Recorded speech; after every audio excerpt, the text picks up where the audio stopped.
এই সিজনে এই ভর্তাটা খাবো না তা কখনো হতেই পারে না। আসসালামু আলাইকুম everyone, welcome to Mampi's kitchen. এতটা খেতে মজা লাগে কি আর বলবো, গরম ভাতের সঙ্গে জাস্ট জমে যায়। তো তার জন্য নিয়েছি একটা বাঁধাকপি। আমি এখানে একটা ছোট সাইজের বাঁধাকপি নিয়েছি, তোমাদের প্রয়োজন মতো বাঁধাকপি নিয়ে নেবে। এবং বাঁধাকপিটা খুব মিহি করে আমি কুচি করে নিয়েছি। এইবার একটা কড়াই নিয়েছি, কড়াইটা বেশ ভালো করে আগে গরম করে নিতে হবে। তারপর বাঁধাকপিটা আমি দিয়ে দেব। এখানে কিন্তু একদমই পানির ব্যবহার আমি করব না। তারপর স্বাদ মতো নুন দিয়ে দেব এবং এই গ্যাসটা একদম মিডিয়াম আঁচ করে রাখবো। এবার বেশ একটু খুন্তি দিয়ে আমি উল্টিয়ে পাল্টিয়ে দেব। যেহেতু নুন দিয়েছি তো বাঁধাকপিটা খুব সহজেই কিন্তু নরম হয়ে আসবে। তো একটু সামান্য নুনটা মিশিয়ে নিয়ে আমি ঢাকনা দিয়ে ঢেকে রেখে দেবো। বেশ কিছুক্ষণ পর দেখতে পাবে বাঁধাকপিটা একদম নরম হয়ে এসেছে বা কমে গেছে, আর অনেকটা কিন্তু পানি এসেছে বা পানি ছেড়ে দিয়েছে। তো এই পর্যায়ে বাঁধাকপিটা আমি পানি থেকে একটু ছেঁকে নেব এবং এটা ভালো করে ঠান্ডা করে নেব। আর তার আগে বলে রাখি, তোমরা আমার ইউটিউব চ্যানেলে যদি নতুন বন্ধু হয়ে থাকো প্লিজ চ্যানেলটা সাবস্ক্রাইব করে রাখবে। আর ফেসবুক পেজ থেকে দেখলে পেজটাকে ফলো করে পাশে থাকবে এরকম নিত্য নতুন সুন্দর সুন্দর রেসিপি পাওয়ার জন্য। তো আরও একটা আমি কড়াই নিয়েছি, দিয়েছি সরিষার তেল। ভর্তা যেহেতু সেই জন্য সরিষার তেল তো অবশ্যই লাগবে। তারপর দিয়ে দিলাম অল্প একটু কালো জিরা আর দিয়ে দিলাম একটু গোটা জিরা। তারপর সেটাকে একটু ভালো করে নাড়াচাড়া করে দিয়ে দিলাম এখানে রসুন থেতো। তোমরা চাইলে রসুনটা কুচি করেও দিতে পারো। তো রসুন থেতোটা দিয়ে বেশ ভালো করে নাড়াচাড়া করে নিচ্ছি। রসুনটা একটু সামান্য কালার আসলে দিয়ে দেবো পেঁয়াজ কুচি। আমি এখানে দুটো পেঁয়াজ কুচি ব্যবহার করেছি আর দুটো কাঁচা লঙ্কা কুচি দিয়েছি। এবার এটাকে খুব ভালো করে একটু ভেজে নেব, মানে পেঁয়াজটা একটু ভালো করে ভেজে নেব। একটু যখন নরম নরম হয়ে যাবে আর পেঁয়াজের গায়ে কালার চলে আসবে, সেই পর্যায়ে আমি এখানে দিয়ে দেব টমেটো। আমি এখানে দুটো টমেটো ব্যবহার করেছি আর একদম পাতলা করে কেটে নিয়েছি, যাতে করে খুব সহজে বা খুব তাড়াতাড়ি নরম হয়ে যায়।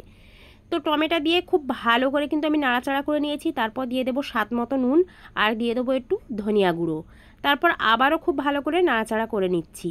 দেখতেই পাচ্ছ টমেটো মানে আস্তে আস্তে নরম হতে শুরু করেছে।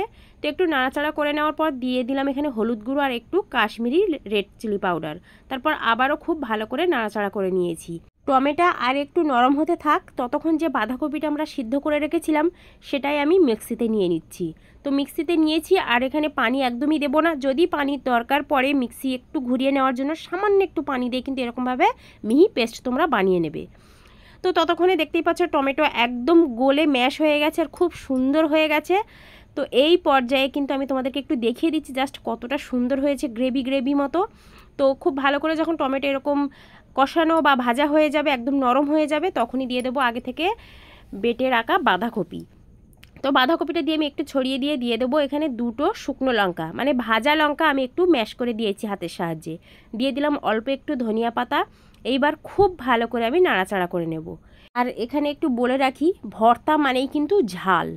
তো যে যেরকম ঝাল খেতে পছন্দ করবে তারা তেমন বেশি পরিমাণে ঝাল দিয়ে নেবে। যেহেতু আমার ছোট বাচ্চা খাবে সেই জন্য আমি ঝালের পরিমাণটা একটু কম দিলাম। এবার এটা অনবরত নাড়তে থাকবো যতক্ষণ যে ওর ভিতরে যে পানিটা আছে, সেই পানি বা রসালো ব্যাপারটা আছে সেটা যেন একদম শুকিয়ে যায়। তো কড়ার গা থেকে কিন্তু একদম ছেড়ে আসবে, তখনই তোমরা বুঝতে পারবে খুব ভালো মতো পানিটা শুকিয়ে গেছে। তো এই পর্যায়ে আমি বেশ কিছুটা ধনিয়া পাতার একটু সরিষার তেল দিয়েছি, দিয়ে আবারও খুব নাড়াচাড়া করে নিচ্ছি। আর তোমরা জাস্ট লুকটা তোমরা দেখো, গরম ভাতের সঙ্গে না জাস্ট জমে যাবে। আমি যখন ভয়েস ওভার করছিলাম আমার ভীষণই লোভ লাগছিল আবার।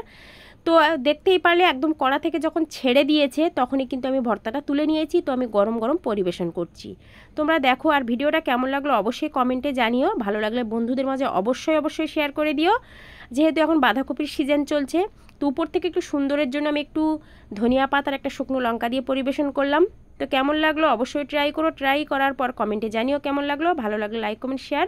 আজকের এই পর্যন্ত, দেখা হবে আবার হয়তো অন্য কোনো রান্নার ভিডিওতে। ততক্ষণ তোমরা সুস্থ থাকবে, ভালো থাকবে। আল্লাহ হাফেজ।